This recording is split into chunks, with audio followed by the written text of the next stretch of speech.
అందరికీ నమస్కారం. ఈరోజు మీ అందరికీ నేను వినిపించబోయే కథ మనిషి విలువ. రచయిత ఉమాబాల చుండూరు గారు. ఇక కథలోకి వెళితే, స్కూటరు బయటకు తీసి చాలా రోజులైంది అనుకొని పొద్దున్నే వాకింగ్కి వెళ్ళేటప్పుడు స్కూటర్ మీద వెళ్ళాడు పార్కుకి. శంకర్ నారాయణ వారంలో ఒకసారైనా నడపకపోతే బండి మొండిదై మొరాయిస్తుందని వేసుకొని వెళ్ళాడు. వెళ్తుంటే దారిలో ఒక ఆయన అదే పార్కుకి వస్తారు రోజు. రోడ్డు మీద కనిపిస్తే స్కూటర్ ఆపి, ఎక్కండి సార్, నేను అదే పార్కుకి వెళ్తున్నా అన్నాడు. ఆయన, పర్లేదండి, మీరు వెళ్ళండి అన్నాడు. పర్లేదు రండి, ఈ ఒక్కరోజు ఇక్కడ నడిచేదేదో పార్కులో నడవండి అనడంతో తప్పలేదు ఆయనకి. ఎక్కి కూర్చున్నాడు. దిగగానే థ్యాంక్స్ అండి అన్నాడు.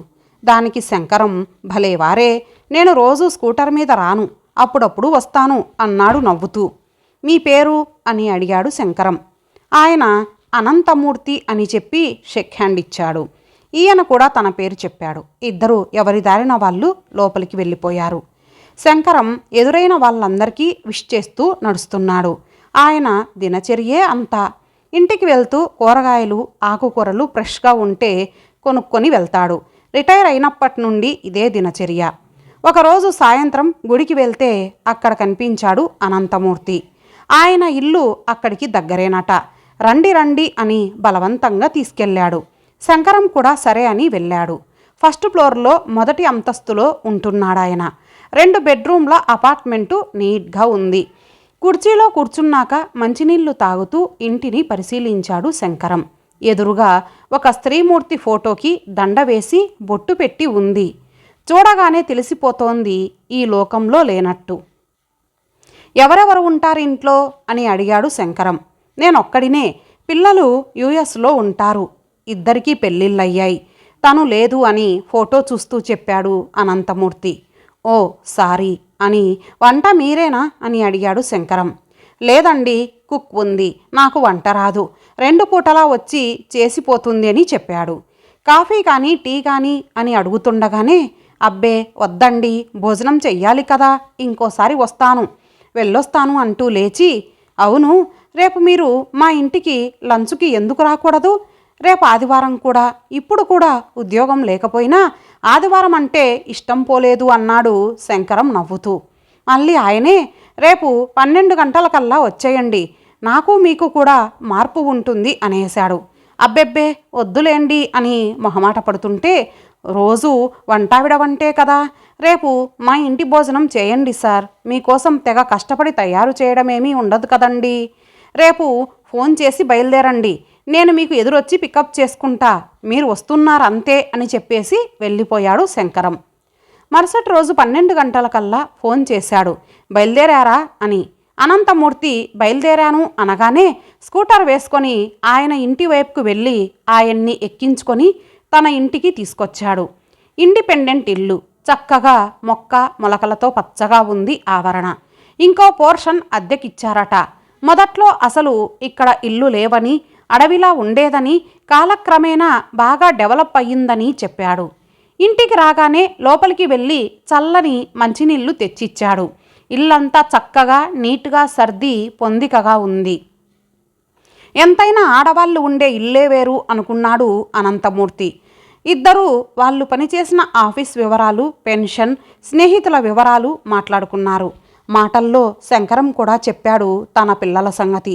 కూతురు అమెరికాలో ఉంటుందని, కొడుకు చండీగఢ్లో ఉంటాడని, ఆయన ఇద్దరి దగ్గరకు వెళ్ళి వస్తూ ఉంటారని, కొడుకు వచ్చేయమంటాడని, కొద్ది కాలం ఉండి మరీ ఓపిక లేకపోతే అప్పుడు వస్తానని చెప్పానని ఇల్లంతా చూపించాడు. భార్య నవ్వుతున్న ఫోటో, పిల్లలతో మనవలతో ఫోటోలు ఉన్నాయి. పెరట్లో చెట్లతో భలే ముచ్చటగా ఉంది. ఎంత లేదన్నా ఇప్పుడు ఇల్లు ₹1,00,00,000 పైనే విలువ ఉంటుంది అని అంచనా వేశాడు అనంతమూర్తి. కూర్చోండి, భోజనం చేసేద్దాం, ఈ టైంలో కాఫీ ఎందుకులే అని అడగలేదు అన్నాడు శంకరం. డైనింగ్ టేబుల్ మీద అన్నీ తెచ్చిపెట్టాడు. శంకరం గారి భార్య ఊరు వెళ్ళి ఉంటుందేమో అనుకున్నాడు అనంతమూర్తి. ఇంట్లో ఎక్కడా ఆవిడ కనబడకపోతే, ఈయనే అన్ని సర్దుతుంటే. రండి అని శంకరం అనగానే అడిగాడు అనంతమూర్తి తన సందేహాన్ని. వెంటనే శంకరం చాలా నార్మల్గా, అవును, మీకు నేను చెప్పలేదు కదూ, తినేసి మాట్లాడుకుందాం రండి అన్నాడు. దొండకాయ వేపుడు, సాంబారు, టమోటో పచ్చడి, ఆవకాయ, కందిపొడి, అప్పడాలు, గుమ్మడి వడియాలు, ఒక ప్లేట్లో నెయ్యి గిన్నె.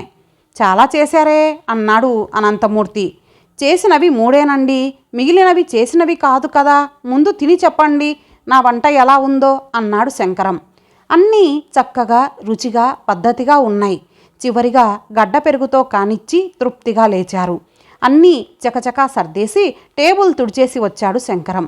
సోఫాలో కూర్చుంటూ ఉంటే అన్నాడు అనంతమూర్తి.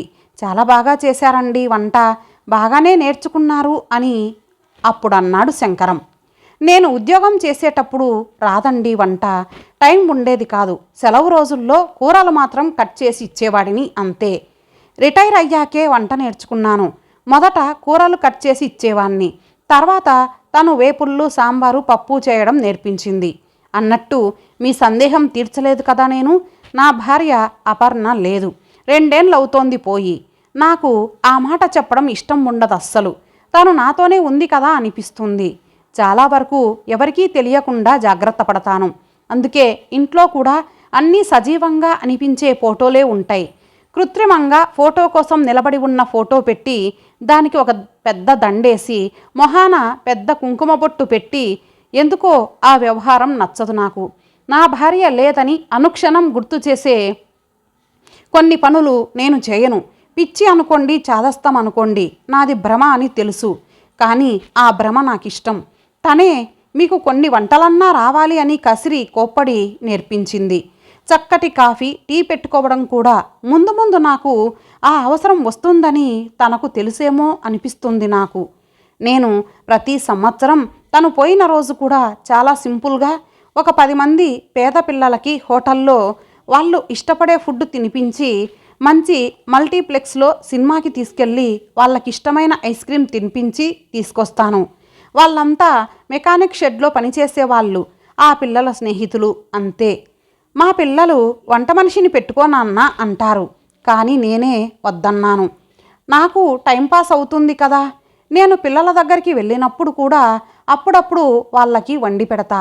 మా కోడలు, అల్లుడితో సహా అందరూ బాగుంది బాగుంది అని తింటారు పిచ్చి పిల్లలు.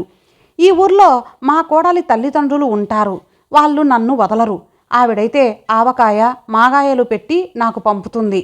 ఫ్రెష్గా గోంగూర పచ్చడి, మీరు తిన్న ఆ పొడులు, వడియాలు ఆవిడ పంపినవే అన్నయ్య గారు అంటూ ఆప్యాయంగా ఉంటారు.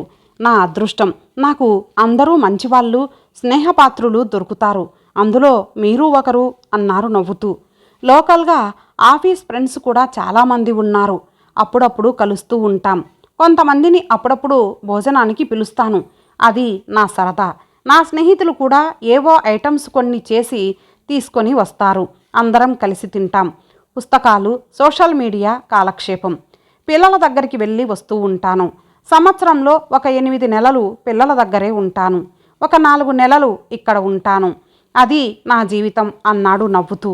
చాలా సంతోషమండి, మిమ్మల్ని చూసి చాలా నేర్చుకోవాలి అన్నాడు అనంతమూర్తి మనస్ఫూర్తిగా. నేనింక బయలుదేరతాను అని లేచాడు. ఉండండి, నేను డ్రాప్ చేస్తాను అని వద్దన్నా ఆయన ఇంటి వరకు డ్రాప్ చేశాడు శంకరం.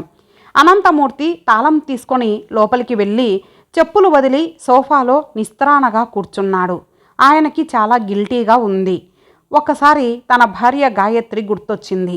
ఆమె ఉన్నంతకాలం తను ఎంత అహాన్ని చూపించాడో గుర్తొచ్చింది. ఆఫీస్కి వెళ్ళి రావడమే ఘనకార్యంగా అనుకునేవాడు. ఇంటికి వస్తే కింగు తను. అన్నీ చేతికి అందించాల్సిందే తన భార్య. కాఫీ తాగి గ్లాసు కుర్చీ పక్కనే పెట్టేసేవాడు. మంచినీళ్ళు తాగినా అంతే. మొత్తం ఇల్లు తనే చూసుకునేది. ఏనాడు భార్యకి సహాయం చేయలేదు సరికదా, వంకలు పెట్టేవాడు. స్టవ్ వెలిగించడం కూడా రాదు తనకి. ఇప్పుడు తను లేకపోయేసరికి తెలిసొచ్చింది తన విలువ. భార్య పోతూ కూడా తను లేకపోతే ఏమీ రాని మనిషి ఎలా బతుకుతాడా అని బాధపడింది. పిల్లలకి తండ్రిని బాగా చూసుకోమని చెప్పి మాట తీసుకుంది. టీ పెట్టుకోవడం ఒక్కటి నేర్చుకున్నాడు. కానీ భార్య చేతి రుచి రాలేదు. వంట మనిషి ఒక్కడికి పొద్దున్నే వండి పెట్టేసిపోతుంది. వంటలో ఓనమాలు తెలియవు, సోషల్ మీడియా తెలియదు. పిల్లలు వాట్సాప్ ఒకటి ఫోన్లో పెట్టి నేర్పించారు. అక్కడికి వెళ్ళినప్పుడు వాళ్ళ మెసేజ్లు ఫోటోలు చూడటం వచ్చింది. పిల్లల దగ్గరికి వెళ్ళినా అలా పైపైన గడిపేసి వస్తాడు. వాళ్లతో మనసా వాచ హాయిగా కలిసిపోడు. జైల్లో ఉన్నట్టు గడుపుతాడు. కోడళ్ళ తల్లిదండ్రులు ఇండియాలోనే ఉన్నా వాళ్ళు ఆడపిల్లల తల్లిదండ్రులని, వాళ్లతో కలిసిపోకూడదని, తన ఐడెంటిటీ వేరే అని అహంభావం తనకి. ఏనాడు వాళ్ళకి ఫోన్ చేసి స్నేహంగా మాట్లాడడు. వాళ్ళు చేసిన ముభావంగా మాట్లాడటంతో వాళ్ళు కూడా తన గంభీరతకి జంకుతారు. బయటికి వెళ్తే వెళ్ళి వచ్చేయడమే. తన చుట్టుపక్కల ఎవరున్నారు ఏంటి అని గమనించడు.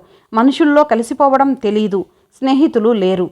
ప్రతి ఏడు పద్ధతిగా భార్య పోయిన రోజు కొడుకుని పిలిచి తద్దినం పెట్టించేవాడు.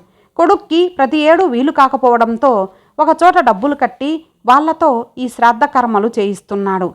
ఇది జరపడం పెద్ద ఘనకార్యంగా భావించి బోర విరుచుకు తిరుగుతున్నాడు. శాస్త్రోక్తంగా అన్నీ చేయిస్తున్నాను అనే గర్వం తనకి. బతికి ఉన్నప్పుడు మనిషిని సంతోషంగా ఉంచాలి కానీ చనిపోయాక ఎన్ని చేసి ఏమి లాభం? తను జీవించే విధానం కరెక్ట్ కాదని తెలిసింది ఈరోజు. తను తన పరిధిలో ఇంకా బాగా జీవించొచ్చు. శంకరం గారివి తనవి పరిస్థితులు ఒకటే, బాధ ఒకటే. కానీ ఒకరి జీవితంలో జీవం తొణికిసలాడుతోంది, ఒకరి జీవితం స్తబ్దుగా ఉంది. కారణం ఆలోచనలు. ఇల్లు ఇరుకుగా ఉన్నా ఆలోచనలు విశాలంగా ఉండాలి. ఎన్ని ఒడిదుడుకులు అడ్డంకులు ఉన్నా జీవితం సాగిపోతుంది. దానికి ఢోకా లేదు. కొన్ని బాధలు తీరేవి కావు. కనీసం కొందరి బాధలనైనా తీర్చి ఆనందం పొందొచ్చు, ఆనందం పంచొచ్చు. వెంటనే బీరువా తెరిచి ఫోటో ఆల్బమ్స్ తీశాడు. అన్నీ చూశాడు. భార్యవి, పిల్లలతో వాళ్ళ చిన్నప్పుడు నవ్వుతూ ఉన్న ఫోటోలు ఉన్నాయి. తనతో నవ్వుతూ తన భుజం మీద చెయ్యి వేసిన ఫోటో ఒక్కటీ లేదు. ఎప్పుడైనా ఎక్కడికైనా తను సరదాగా తీసుకెళ్తే కదా, ఏనాడైనా ప్రేమగా ఆహ్లాదంగా ఉంటే కదా అనుకున్నాడు. పిల్లలతో భార్య నవ్వుతూ ఉన్న ఫోటోలు, భార్య తన తోబుట్టువులతో నవ్వుతూ ఉన్న ఫోటోలు, తమ పెళ్లిలో నవ్వుతున్న ఫోటోలు కొన్ని బయటకు తీశాడు. గోడ మీద ఉన్న ఫోటో తీసేసి లోపల పెట్టేశాడు. నేను కూడా ఈ ఫోటోలన్నీ అందంగా సహజంగా ఫ్రేమ్ కట్టించి పెడతాను. నేను ఇప్పుడైనా సాటి మనుషులు ఆనందపడే పనులు చేస్తాను. బతకడానికి జీవించడానికి తేడా ఏంటో తెలిసింది ఆలస్యంగానైనా. శంకరం నన్ను ముందే కలిసుంటే ఎంత బాగుండేది. ఒక మనిషి ఎలా ఉండాలో ఉండొచ్చో చూపించాడు నాకు అనుకున్నాడు. గాయత్రి నన్ను క్షమించు అనుకుంటే మనసు నిజాయితీగా కదిలి కళ్ళు చెమెర్చాయి ఆనందమూర్తికి. ఇంతటితో ఈ కథ సమాప్తం. మరలా మరొక మంచి కథతో కలుద్దాం. అంతవరకు సెలవు. నమస్తే.